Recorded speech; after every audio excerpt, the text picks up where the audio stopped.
Hey y'all, it's Sandra Nomoto, the Content Doctor, and today I don't have a list of tips for you, but my one big message in this video is that when you hire a writer, hire somebody who can speak in your voice. So two quick stories for you. Earlier this year, I was hired by a new client to do website copy for a new website that they were producing.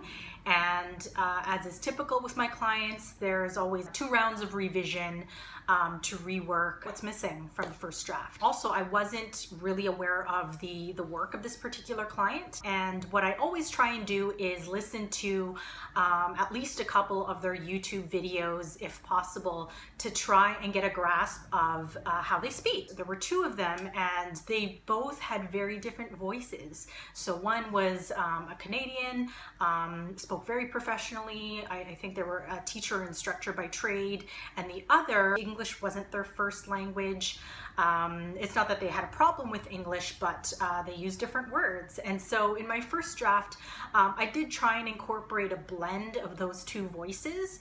And when that draft was delivered to them, you know, they said it was good, but it was not along the lines of what they wanted to see for whatever reason. And so they said that they wanted to go and hire a friend of theirs who was a copywriter to complete the rest of the draft. They paid me for the work, so that's fine. I waited a couple of months later to see what their website looked like when it went live, and I was really intrigued because the copywriter did a great job, phenomenal writer, probably even better than I typically write. However, the copy did not sound like them. That was my one criticism about that website, because when you hire a writer who doesn't sound like you, or the final draft of the copy doesn't sound like you, what happens is they'll be reading the content on your website, and then they'll hire you to do a service and then find out that you're not speaking exactly like you communicated. And so that is the first story. Second story, that I just finished a copy project for a website. This client I've known for a while, so I've heard them speak on stage at least twice, probably 3 times, and I had a chance to work with them in my previous business, so I have a good idea of how they speak.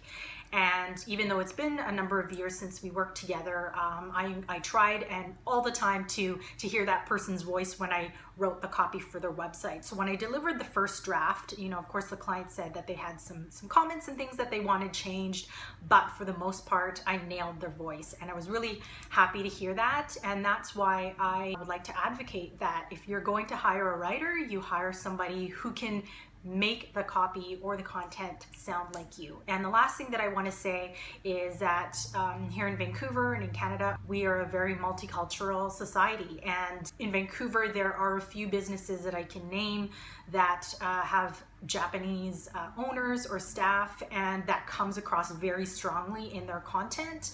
Some of it may even be translated into English but written in Japanese. And if one of those clients were to call me tomorrow and say, hey Sandra, we want you to help us with our social media content or write the copy for a new website we're producing, I wouldn't want to write copy that sounded like me. I would want to make it sound like them. And so in that case, instead of writing copy from scratch, I might actually ask them to do a first pass at the copy so that I can get kind of the basics of what they want to get across, but so I can tailor it to still sound like them, even though I may be fixing things like spelling or grammar errors.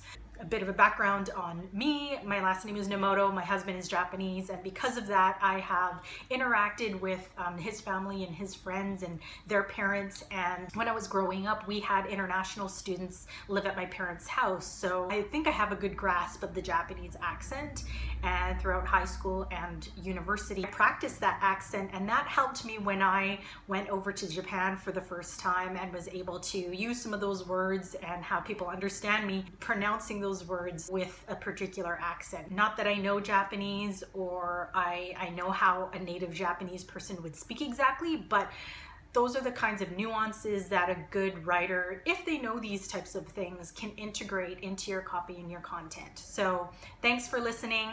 Remember that if you're going to hire a writer, hire somebody who is going to sound like you, and I hope to engage with you in another video.